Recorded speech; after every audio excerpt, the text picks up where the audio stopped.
Hey, I'm Ricky Kalmon, and welcome to another episode of Amplify Your Mindset. As always, thank you so much for listening, and you're on our video platform as well if you're watching this. I really do appreciate your support, and I appreciate all of the emails, texting, messaging, everything on social media.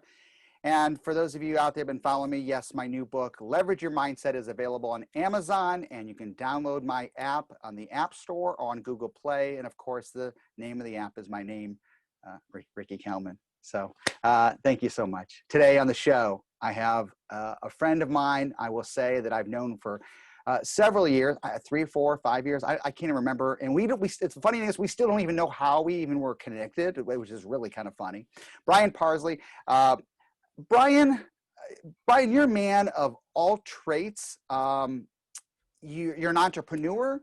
You are a motivator. You're a speaker. You're a consultant. You're a trainer. You are a very unique guy. And I know you don't like the accolades. I know you don't like the introductions. I'm going to just say that here's the thing about Brian. He's extremely compelling. You get to know him very quickly. I've seen him perform and speak in front of thousands of people, and it doesn't matter where you are in the room, you feel like he's talking directly to you. And so that's a trait. That's a skill set, and he's going to be humble here, but I'm going to tell you right now, if you're in sales, if you're in customer service, if you're in marketing, if you want to grow, we as speakers, our job is to constantly help people become better. That's our job. We want you to become really good at what you do and learn from some of the mistakes we have made. Brian sold 2 businesses, and he has created a brand for who he is now, and he's created a different philosophy of message engineering. He's a consultant, and he will teach you and your organization to excel beyond, any limitations that you have. So, Brian. Yeah. Welcome. Well, Ricky, I feel like that was a eulogy, but thank you. I'm glad to actually be alive and hear that. And quite honestly, the reason why I do things a little different than most people in our line of work is number one, I don't do contracts. So even on my consulting practice, it's funny, CEO of a company called me the other day that I'm retained with, and he said, "When is your contract up?" I go, "It could be up right now." He goes, "What do you mean?" I was like, "We don't have a contract. It's month to month." He goes, "Really?" And I was like, "Are you wanting to end it?" And he's like, "Well, no, I was wanting to extend it." And I was like, "Good, we're good for another month." I work scared, Ricky, every month. For me, it's a passion of being the very best you can be every month. And I never, ever want somebody to feel like they've been sold something. And that's why I get a little embarrassed with that. Even on my Instagram, I always want to give value, but I never really want to sell. I guess I'm bad with that. In terms of us meeting, I believe we were in Vegas at an event, and you were speaking, I was speaking, somehow we connected up. And those chance meetings, you never know. Like I always say, keep an open mind. The person next to you on the airplane could end up being a good friend at some time. Yeah, so true. So true. And as I was saying just a few moments ago, it's like, we definitely are very synergetic in our messages and helping organizations. I want to dive into this a little bit here too, because when I asked you earlier too, we were off air, and I said, what's the best, tell me, like, what do you think your best job is? Or, we were talking about, you said message engineering, and I'm like, okay, what is that? And you started going into the description and go, "Brian, stop talking. Don't tell me, tell my audience," because I know what you've said before in the past. I want to hear it again. I want to hear it from you, because it's a unique brand of thinking and training ourselves. Yeah, I think that everybody has we don't start a relationship with the intent for it to fail, or a job that we're going to quit or get fired, but it just happens organically. And a lot of times it's just how we say the things. Let me just cut to the chase. I judge you based on what you say and what you do, but I want to be judged based on my heart and my intent. And so it's interesting how that works, isn't it? Where we judge other people and like, "I can't believe that you said that." But then someone attacks us, we're like, "Whoa, I didn't mean it that way." Mm-hmm. So what I like to do within organizations and help individuals is to say, how do you craft or engineer your messaging in such a way that your heart is translated with the words the best way. And not that hokey, silly stuff, but even the little nuance. And I use Right. this as an example where I'd say, oh, I don't, I'm sorry you feel that way. As opposed to saying something as simple as, Ricky, I would never want you to feel that way. And as opposed to blaming, it's shifting that intent. And that's what I want to help people do is take a look at how they communicate. Well, you and I have had this discussion about the words we use have a profound effect on our reality. And as you know, my background is hypnosis, but I think everything can be related to the power of a word, a suggestion, a thought, a phrase, a meaning, a situation. And I think that, my job is to constantly help people become more conscious, of the unconscious, of the programming that we have maybe become accustomed to or uncomfortable with, in the past, and it's maybe guiding us. And so I see that that's what you're doing too.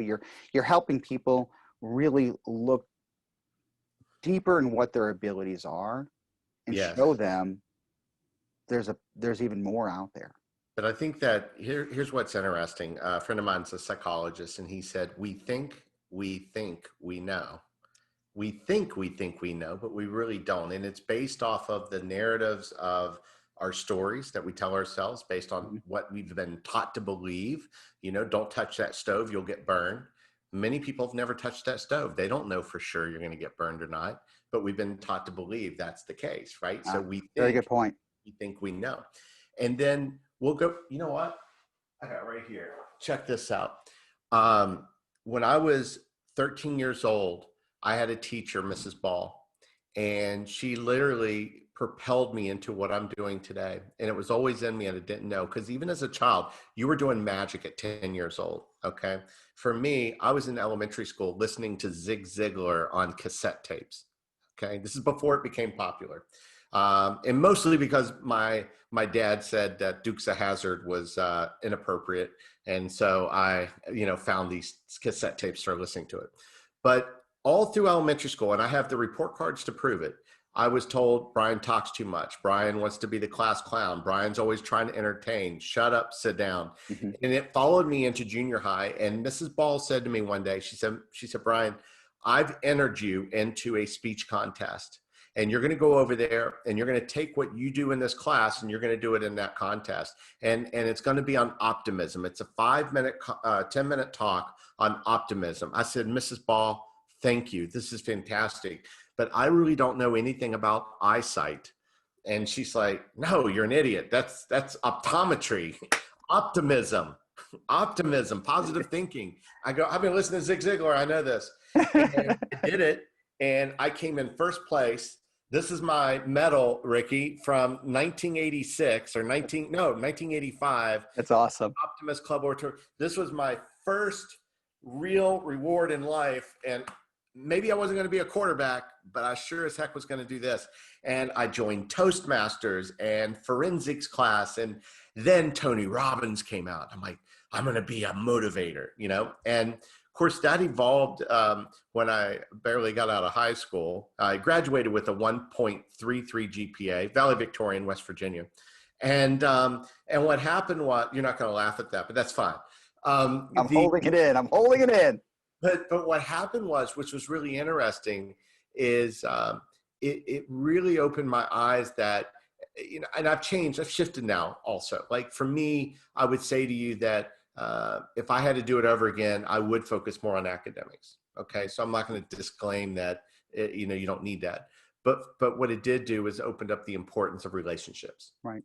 And relationships are the key, no matter your PhD or your GED, good enough diploma. That's what we're lacking in this country, in this world, and certainly in personal lives. Brian, let me ask you a question. I'm going to go off on another question though, because I wanted to ask you this off the air, but I wanted to save it. You and I've had a lot of conversations just in the nature of the business and what we do and serving our clients and helping our organizations. I feel people are more open now than they ever have been before, and they're reaching for more tools than they were before the pandemic. I think Yeah. that they're more open to understanding not only do they need it, but it's going to be helpful. Do you feel that too? Well, I think that knowledge is not power. And I think that I think it was Napoleon Hill that said self-help is a multi-billion-dollar industry because you can't quantify it. Um, I don't know if I had this conversation with you before, but as I'm getting older, I begin to shift my concept to what success is and what we chase to one question: what matters most? Yeah. And I'm trying to identify that personally, because we all have the same two fears. What if I'm not good enough? What if I fail? And then if you let that self-doubt creep in, no matter how good you are, it doesn't really matter. I do believe people are willing to invest in tools. I believe the challenge is connecting with that right person um, to stick with it and have that accountability to do it, Hmm. right? Everybody looks for supersize, 30 minutes or less, instant gratification. And Yeah. when you're talking about the most important thing, it's funny. My wife is plant-based, diet. I'm a meatitarian. But she even has, by the way, an Instagram channel she started for her passion, which this is because of COVID, called Meat Free Mom. And it's really good stuff. Actually, the food, believe it or not, I had some of her vegan food yesterday, and I'll admit it was really tasty. And she posts photos and recipes, um, and and it's funny because she would have never done that before, but she wants to share. And I think that people are willing again to invest in tools, but what they really need is the motivation to see what's important. And the reason why I was mentioning with my wife was I told her that as I get older, I want to live to be 100, healthy 100, not nursing home wheeling me around 100. And she's like, but you talk like that and you're a hypochondriac, but yet you go to the doctor 3 times a year to get blood work and all this stuff, but yet you eat Chef Boyardee pizza and French fries every day. I know. And I don't know how to break that out. Like there's this one side, but then there's this, the devil going like, oh, but you like cheese, and I think most people even watching this probably relate to that at least at some level. So here's my question, reverse Uno card it. Yes, people are willing to invest in themselves. Me too. I can tell you I've spent thousands this year doing that. But what's gonna make them stick to it? That's up to the individual. And I think my first thought is when you say that, what's going to make them stick to it is when they start to see the smallest little change, the smallest little thing that kind of guides them. So let's go back to you for a second. What if you hypothetically, are completely compulsive when it comes to French fries? Do you do it cold turkey, or do you do it Oh, small step at a time? yeah. So, boy, it's funny because I'm all in or all out. Okay. So that's the thing. If I say I'm not going to do it, I'll cold turkey, just be Okay. like, I'm done. I'm not gonna touch it. But and then the way if we're going to use diet as an example, let's say I want to give up Coke, then I'm talking about the drink. Um, the is being able to say, okay, I really want a Dr. Pepper. By the way, if I was on death row, what would be I would take, digging into a bucket of ice water Dr. Pepper that burns going down. That's like my dream. As I would say, I'm going to drink this big glass of water, and if I still feel like a Dr. Pepper after that, then I'll have one. And then Um, usually you're full and you don't want it. I don't know I what that. don't even know where we're going with this, but I guess my point was, why make things hard? Make them easy, and you take small steps, and you look for the smallest little thing. Geez, this is so simple. I'm Yeah, doing it all wrong. yeah. I think you just, why overthink things? I think you know, why fear, things sometimes? Why do we Yeah. fear them? Why do we fear things? You know, why do we have a fear of Judgment. things? Judgment. A, a preconceived outcome that hasn't even happened. Yes. We assume it's going to hurt us, so why even try? If it's going to be hard, nobody wants hard. Nobody gets in line for hard. People get in line for easy. They want things easy, they're going to get in line. They're going to buy it because it's easy. Nobody gets in line or signs up for something that's going to be hard or difficult. But isn't it weird how we say we want fulfillment, happiness, certainty, but yet we crave uncertainty and risk? I think that makes the difference between somebody that's succeeding or failing in some ways. I think it's a matter of whether somebody challenges themselves and becomes better. I mean, the people you admire, though, when you're listening to Zig Ziglar, you don't think he was challenged with his own personal demons at times? You don't think do you think he had a perfect life, or do you think he had arguments and he was told you're wrong by, friends and loved ones? You don't so I think Yeah. it's a matter of it's a growing process. I remember, and again, I don't know if he quoted somebody, or I don't know if it was his line, but I remember Larry King, and when he had the Larry King show, looking at somebody, I don't even remember who the guest was, and Larry King, in that voice, he goes, "We're all students of life." And I'm like, boom, that stuck out with me. I mean, it was like probably 10, 15 years ago when I remember that. I just remember that deep Larry King voice during that interview. Just, we're all students of life. I remember Jim Rohn. I don't know if you Yeah. know Jim Oh, Rohn. sure. Yeah. And his thing that always stood out was, when the student is ready, the teacher appears. And I think that's, how open are you to want to better yourself? Because otherwise, I can Yeah. buy your new book and it sits on your shelf. I have books on my shelf that I haven't really picked up, but I have other ones that I've consumed multiple times because they resonate with me, right? So I think also I could hear the same thing from 5 different people, and then I hear it from Ricky, and then all of a sudden it clicks. And there's nothing wrong with that Yeah, either. but We can't equate the past with now. right. Well, but that's part of, I mean, how many times is it, there's a parent told a child over and over again the same thing, and it takes the next door neighbor to say it, and then the child learns, and the parent's shaking his head. I've been telling them that, but they never heard a word. Yeah. Sometimes we just need to hear things differently. I mean, trust me, I'm a creature of the same type of habit. I'm so, All right. Anyway, I do, but I do find with most clients, and look, and I also work with CEOs, and in some cases, multi-$100 million companies, and they all have those same challenges of, but to the 10th power, because now their decisions impact hundreds of employees, thousands of employees, mhm, of fear of judgment of yeah. others, and fear of judgment or losing for themselves. Like, they set themselves on this pedestal, in a lot of ways, and it's hard. How important? Let me ask you this question then. Well, Like, you're asking me now. I'm supposed to be interviewing oh, you. I'm sorry, but No, you're forgetting go for it. who show. No, go ahead. Go ahead. You can ask me. Two You can. type A's in one room. What happens, right?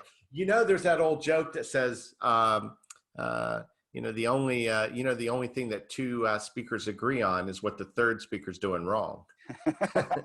And but look, for me, I was just thinking, how do you what tip would you give somebody, one of your fans and listeners here, to step out of when you start catching yourself not doing something you should do because of that fear? Help me. I'm asking for a friend. How do I step out of that so that I can focus on what needs to happen? I don't think people. My quick answer to that, and that's a great question, Brian. I think we forget that we have the pause button. Do you ever find somebody that just completely tries to get every word out of their mouth faster than they can actually think? And by the way, that could be me. Sometimes my family will tell me. Yeah. But when I'm truly when I'm on stage, I'm on platform, I'm in my mode, and there's no other distraction. And I hit the pause button from life because I have to be present for my client to serve them and serve my audience. Mm. And I think that even in life, though, I have to remind myself that we have the pause button. I mean, we love the pause button. Isn't it the greatest thing ever when we came? You and I could probably remember when TVs did not have a pause button. It was the coolest thing ever. I was the remote. Yeah, I mean, I'm dating myself a little bit here, but we had the old clicker remotes. It was called a clicker, not a remote. It was called a clicker. With a wire that attached to it. We had the wire before that, though. My TV, when I was very young, had a clicker, so it had a button in there, and then the tone with the way you click the button would hit a tone. That's the tone would change the channel of the TV. That's why they called it a clicker, not a remote. But then when the pause button came out on TVs, we had DVRs and we had TiVo and things like that. We could hit the pause button, stop, and reset what was going on. We can go to the bathroom, we get snacks, we can do whatever we want to do. We could slow down. I think people forget that they have their own internal pause button to stop and slow down and wait a minute, hold on, I'm talking too fast. Maybe I'm not really thinking. Maybe I'm doing something that really doesn't serve me as well as it should. Maybe if I hit the pause button, I'll realize maybe there's a better way of doing it so I don't make a mistake. Yeah.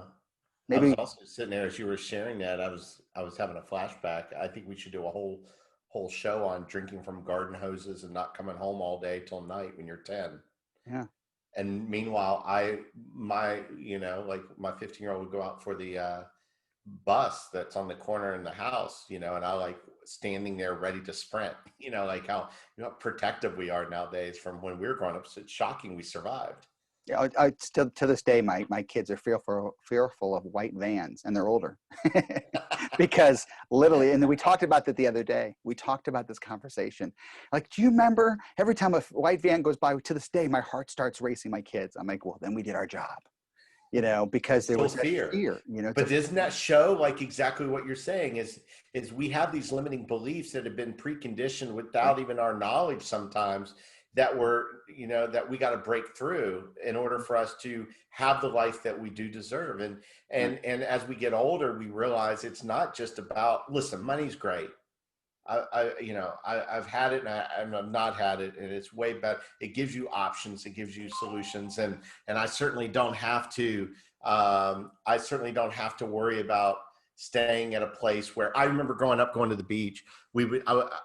I thought this was awesome. Dad, do we get to stay at the motel where you put the quarters in the bed? Because the bed would shake. And I told my wife, I go, yeah, that really wasn't that bad. And she's like, that's because you had no comparison. That was like a truck stop type motel. Like, that's not a good thing. right. But funny how our perceptions is what creates that reality. Right. I feel like you weren't impressed with that story, but that's No, okay. no, you're making me. It's again. I have to remember what I'm here for, because I'm here to talk to you, and you're making me think as well. What's next for you? Because I know you're a planner, you're a thinker, you're a little bit. You very much. We have a lot of similar characteristics. I mean that as a compliment, because I'm a great guy. But the point is that. What do you see next for you? Do you envision you? And I'm not talking about next week. I'm not asking what you're doing for dinner this weekend. I'm asking, where do you see Brian 5 to 10 years from now?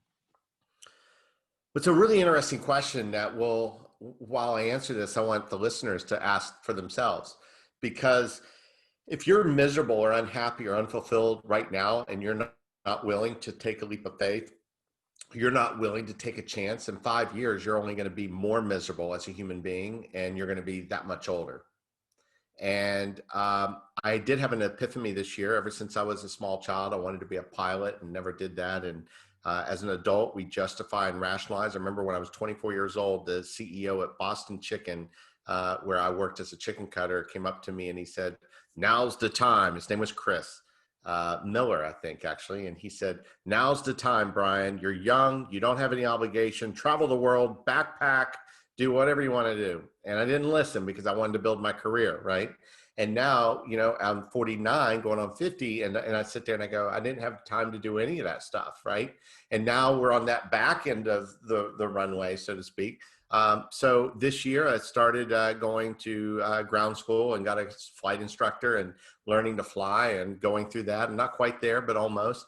And I become this is when I learned that I failed out of school, not because I was stupid, but because I wasn't a ferocious learner at the time. And now I'm obsessed that with my ground school, which is online, if I take a quiz and I don't get 100, I'll go back and study again and retake it until I get 100.